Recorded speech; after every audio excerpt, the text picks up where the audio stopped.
Hello hello guys good morning हजुर सबैजनालाई। So guys हिजो मैले भिडियो हाल्नु पाइनँ होइन।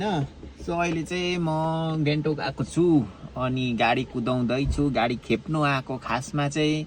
सो म गान्तोकबाट अहिले चाहिँ यहाँ तल रानी पुल आइरहेको छु एग्रिकल्चर कलेजमा यहाँ मान्छे लिएर। अब रिजर्भ पनि होइन खासमा चाहिँ, अब रिजर्भ पनि होइन, अब मान्छे पाउँदैन अन्त उनीहरूलाई गोटेमा लिएर आएर यहाँ वेट गरेर फेरि त्यही मान्छेलाई चाहिँ फेरि भाडामै लिएर जानु भने रिजर्भमा भएको भए त दामी हुन्थ्यो नि। अब मान्छे पाउँदैन हौ, हिजो आज हरेस छ ड्राइभर भएर नि हरेस जिन्दगी।